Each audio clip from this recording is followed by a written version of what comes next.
জানেন, আমার অনেক দিনের ইচ্ছা ছিল হংসেশ্বরী মন্দিরে যাওয়া। অবশেষে এই দিনটা এসছে, আমি হংসেশ্বরী মন্দিরে বেড়াতে এসেছি।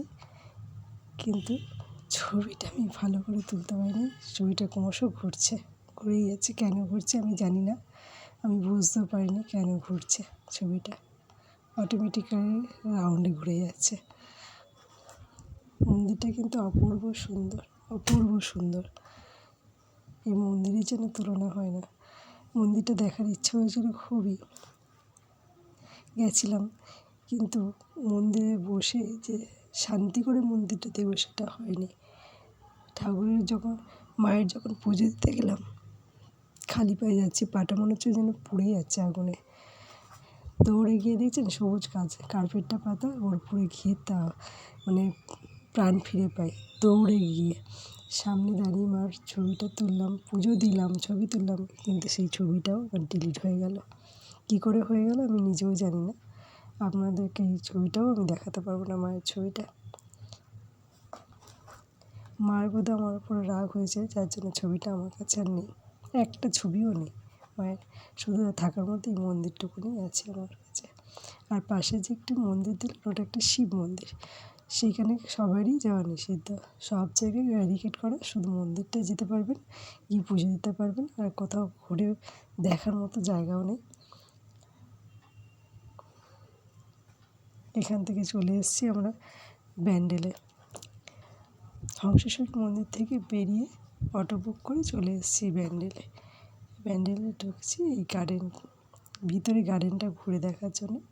গার্ডেনের দিকে গেলাম। গার্ডেনটা ভীষণ সুন্দর করে সাজানো গোছানো। মনে হলো গার্ডেনটাই আগে ঘুরে দেখি, ভিতরটা পরে দেখব। চার্চের ভিতরটাও খুব সুন্দর, আমি এর আগেও এসেছিলাম, কিন্তু তখন এই গার্ডেনটা এত সুন্দর একটা গার্ডেন ছিল না। গার্ডেনটা এত ঘেরা ছিল না, পাঁচিল দিয়ে ঘেরাও ছিল না, পুরো খোলা ছিল। কিন্তু এখন এসে দেখলাম একটা সুন্দর করে ডেকোরেশন করে একটা সুন্দর বাগান তৈরি করা। আর এই বাগানটা, চার্চের এই গার্ডেনটা দেখছেন, চারিদিক দিয়ে পাঁচিল দিয়ে ঘেরা। পাঁচিলের গায়ে হচ্ছে যীশু খ্রিস্টের বিভিন্ন মূর্তি, বিভিন্ন রকমের মূর্তি।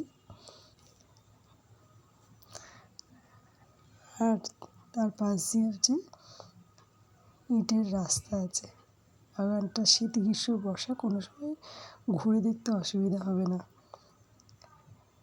আমরা যাচ্ছি এই পাঁচিলের গা ধরে সরু ইটের রাস্তাটা দিয়ে, পুরো মূর্তিগুলো, স্ট্যাচুগুলো দেখার জন্য। পাঁচিলের গায়ে মূর্তিগুলো করা, আর মাঝখানে এই ফুলের একটা বাগান, সুন্দর অপূর্ব, বিভিন্ন ধরনের গাছ লাগানো, আর গাছগুলো সুন্দর করে ডেকোরেশন করা। এই যে গাছগুলো দেখছেন, গাছগুলো কোনোটাতে ফুল আছে, কোনোটাতে ফুল নেই। আবার এগিয়ে চললাম আরও ভিতরের দিকে।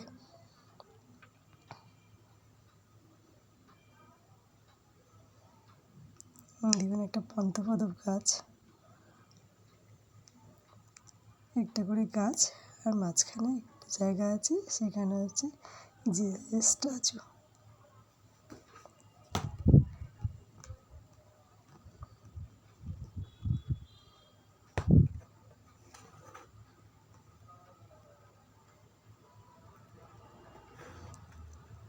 গাছগুলো আছে অপূর্ব সুন্দর গাছ, কিন্তু সব গাছের আমি নাম জানি না, আপনাদেরকে বলতে পারবো না কোনটা কোন গাছ।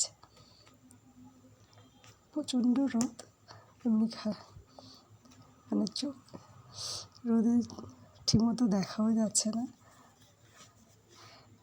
প্রচণ্ড গরম ছিল যেদিনে গেছিলাম, জানেন, প্রচণ্ড গরম। এই যেতে যেতে থেকে গাছের নিচে দাঁড়িয়ে পড়ছিলাম একটু গাছের ছাওয়াতে। যেহেতু নদীর ধারে ছিল গার্ডেনটা, খুব একটা কষ্ট হয়নি, কিন্তু রোদ তো রোদই হয় না, খুবই কষ্ট হয় রোদে। স্ট্যাচুগুলো দেখতে ভীষণই ভালো লাগছিল। দেখছেন, প্রত্যেকটা জায়গায় একটা করে পদ্ম গাছ লাগানো। বিভিন্ন গাছ লাগানো। এই দেখুন মাঝখানটা, এটা হচ্ছে বাগানের মাঝখানটা স্ট্যাচু করা, একটা করে স্ট্যাচু করা, সুন্দর করে গাছকে ডেকোরেশন করা, ভীষণই ভালো লাগছিল, ভীষণ সুন্দর লাগছিল। দেখুন আরও মাঝখানের দিকটা,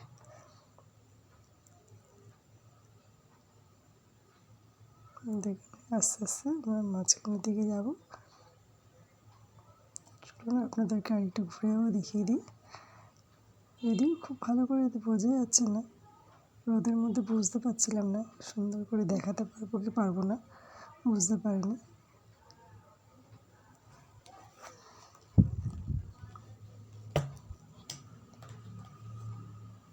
এখানে দেখুন জিজাসকে কষ্ট দিচ্ছে,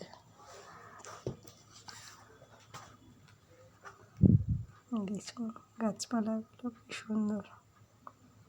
খুব রোদ লেগেছে, অনেকক্ষণ রোদে হেঁটেছি, গিয়ে গাছতলাটায় দাঁড়িয়ে পড়লাম একটু ছাওয়ার জন্য, একটু ছাওয়াতে এলাম। এই গাছটা ভীষণ সুন্দর লাগছিল, গাছটা ভীষণ সুন্দর।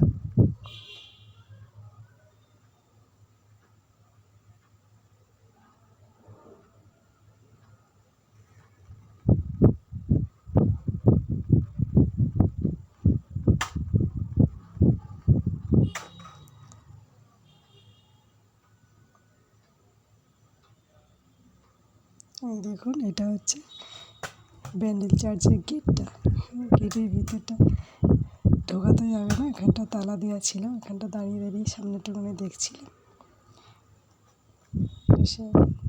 গেট, চার্চের সামনের গেটটা ভীষণই সুন্দর।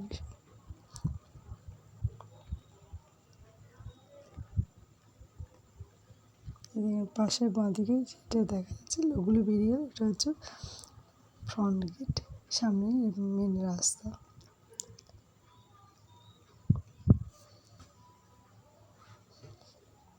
আমাদের ঢোকার সময় ছবিটা তোলা হয়নি, তাই শেষে তুলেছি, আপনাদেরকে শেষেই দেখালাম।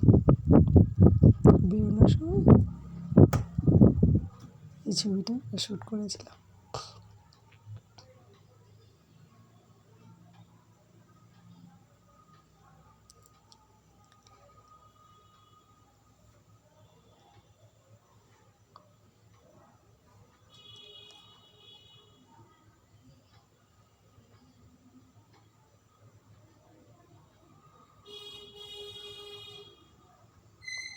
এটা হচ্ছে ভিতরের দিকে যাওয়ার রাস্তাটা।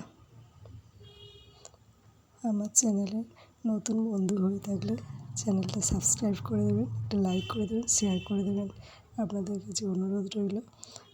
এবার যেটা দেখাচ্ছি এটা হচ্ছে বাগানের ভিতরে, এটা হচ্ছে চার্চের ভিতরের বাগানটা, ভীষণই সুন্দর করে সমস্ত জিনিস ভীষণই সুন্দর করে ডেকোরেশন করা যাবে, ভীষণই সুন্দর করে। পারলে একবার সবাই মিলে গিয়ে ঘুরে দেখে আসবেন, আপনাদের যদি কারোর ভালো লেগে থাকে। আমার তো ভীষণই ভালো লেগেছে। আর উপরে একটা প্রার্থনা রুম, এই উপরে যেটা দেখা যাচ্ছে এটা একটা প্রার্থনা রুম।